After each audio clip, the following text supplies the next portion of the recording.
Hello বন্ধুরা, good afternoon সবাইকে। তোমরা সবাই কেমন আছো? আশা করছি তোমরা খুব ভালো আছো, আমিও খুব ভালো আছি। আর এখন বেরিয়ে পড়লাম একটা জায়গায় ঘুরতে। তো চলো কোথায় যাই তোমাদেরকে সবটাই দেখাবো, তোমরা স্কিপ না করে শুরু থেকে শেষ পর্যন্ত ভিডিওটা দেখতে থাকো। তো এখন টাইম হচ্ছে 4:10 এরকম হবে, তো আমি ঠিক এক্স্যাক্ট টাইমটা দেখিনি। তো চলো আমরা বেরিয়ে পড়েছি আর এসে গেছি এখানে। তো আমাদের এখানে একজন দাদা আছেন, খুবই ভালো, ভোলাদা। এই যে দেখো, এই যে সাদা পাঞ্জাবি আর সাদা প্যান্ট পরে যে দাঁড়িয়ে আছেন উনি। তো উনি আমাদের সবাইকে ঘুরতে নিয়ে যাচ্ছেন। তো কোথায় ঘুরতে নিয়ে যাচ্ছেন সেটা তোমাদেরকে দেখতে হলে পুরো ভিডিওটা দেখতে হবে।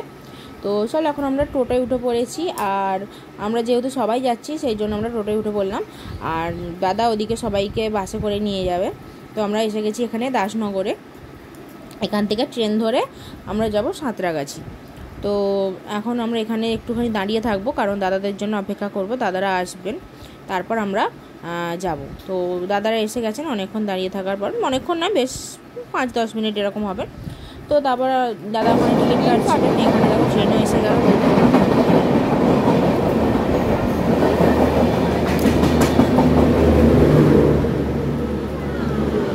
তো অনেকক্ষণ দাঁড়িয়ে থাকার পর ট্রেনটা আমরা পেলাম। ভালো করে একটু হাসো। আর এখানে দাদা সবাইকে কি বোঝাচ্ছিলেন আমি ঠিক শুনিনি, এই ব্যাপারটা আমি খেয়াল করি। তো বলতে বলতে আমাদের ট্রেন এসে গেল।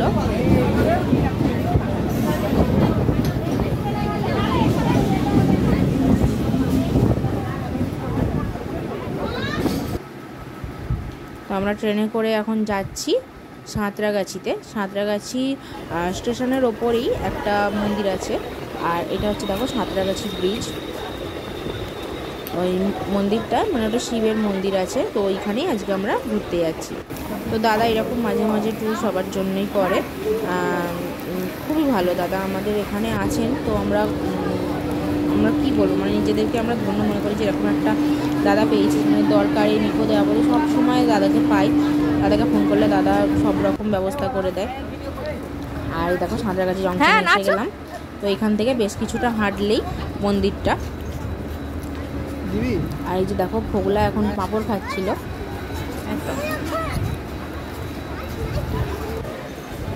আর ফাইনালি পৌঁছেই গেলাম অনেকটা হাঁটার পর মন্দিরে।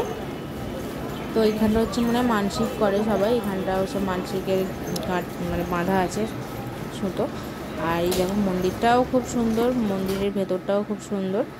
আমরা গিয়ে তো ভেবেছিলাম এখানে পুজো দেওয়ার জন্য সব কিছু পেয়ে যাব, তো এখানে কিছুই পেলাম না, পুজোটা দেওয়া হয়নি ওই জন্য।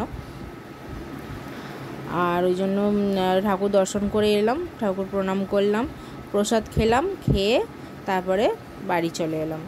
তো এখন দেখো ঘন্টা বাজানোর জন্য ট্রাই করা হচ্ছে, কিন্তু কেউ চেষ্টা করে পারছে না,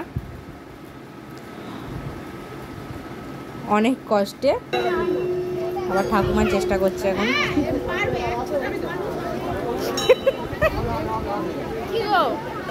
চলো মন্দিরের ভেতরটা তোমাদেরকে একটু ঘুরে দেখাই।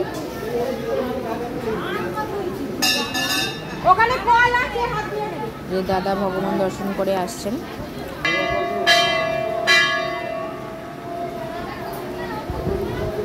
কত ঘন্টা বাঁধা দেখো চারিদিকে, অনেক ঘন্টা। আর এই যে দেখো এখানেই হচ্ছে একটা শিবের মন্দির। দেখো ভগবানকে তোমরাও একটু দর্শন করে নাও।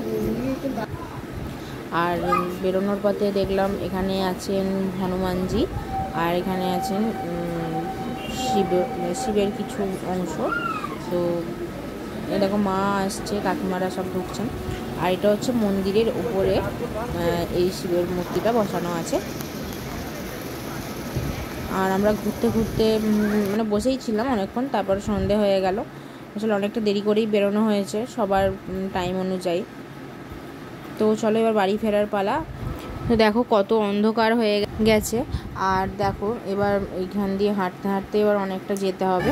একটা ট্রেন তো মিস করে গেলাম, কারণ ট্রেনটা দাঁড়ালো না। তো অনেকটা আসার পর ট্রেনটা আর পেলাম না, তো এইখানেই এখন দাঁড়িয়ে আছি ট্রেন ধরবো বলে। আর এখানে দেখো ফোগলার আর আমাদের ছেলের দুষ্টুমি দেখো।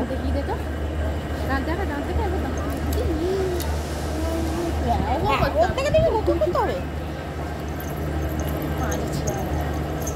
বাড়ি পৌঁছে গিয়ে তোমাদের দেখাচ্ছি।